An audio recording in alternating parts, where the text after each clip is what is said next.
հետախուզական կամ ինչ որ այլ տվյալներ իշխանությանը հասանելի թե ոչ, եւ Պարոն Հովհաննիսյան, դուք մարդու իրավունքների պաշտպանության հանձնաժողովից եք, չէ՞, եթե չեմ սխալվում, Մերձավանի դպրոցի հետ կապված արդեն մի քանի օր է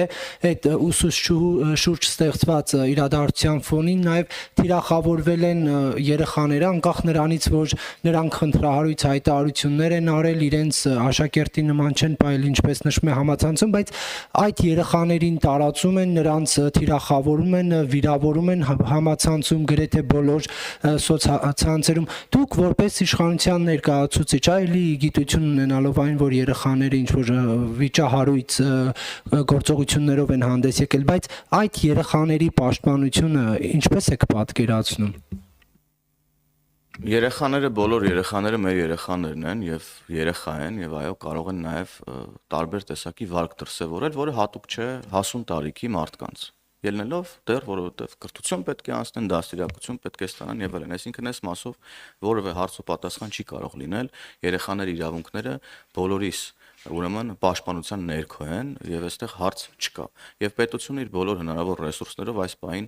ուրեմն այս ուղղությամբ աշխատում է, կրթության գիտության նախարարությունում էլ բացի այն հրապարակային հայտարարությունները, որոնք տեղի ունենում եւ մարդու իրավունքների պաշտպանի գրասենյակի կողմից եւ կրթության գիտության մշակույթի եւ սպորտի նախարարության կողմից եւ տարբեր պաշտոնների կողմից, բացի այդ հրապարակային հայտարարությունների շատ կոնկրետ աշխատանք է տարվում եւ տեղում եւ աշակերտների հետ եւ ծնողների հետ, որպեսզի մենք կարողանանք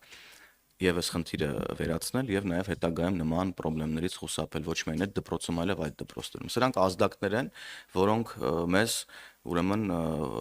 հուշում են եւ մեզ ստիպում են, որ մենք գնանք ավելի ուրեմն լուրջ փոփոխությունների, նոր ծրագրերի, նոր մոտեցումների, որովհետեւ հասկանում ենք, որ խնդիրներ կան, որոնք արդեն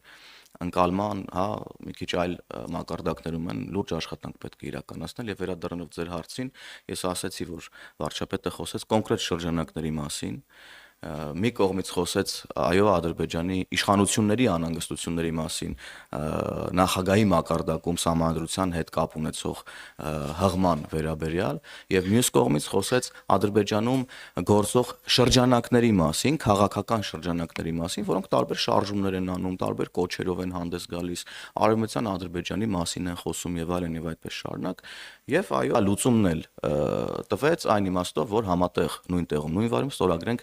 եւ խաղաղության պայմանագիրը եւ ԵԱՀԿ Մինսկի լուծարման վերաբերյալ համատեղ հայտարարություն եւ գործընկերս կարծում եմ ավելելու։ Չէ, մյուս հարցի վերաբերյալ պարոն Կիրակոսյան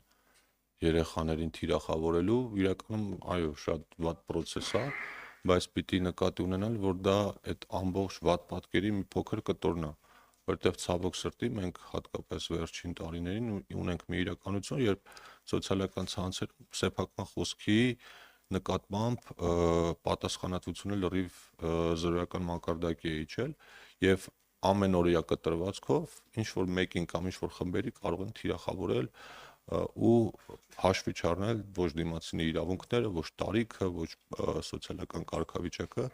այնպես որ ես մտածում եմ խնդիրը շատ ավելի խորն է, այդ խնդիրը մեր բոլորինն է։ Այդ մթնոլորտը համատարած ատելության խոսքի, արհամարանքի անգամ որոշ դեպքերում անգամ թշնամանք տարածելու պիտի բոլորս միասին դրա դեմ պայքարենք, եթե իմ կարծիքով նաև լրագրողները այստեղ բավականին մեծ գործ ունեն անելու։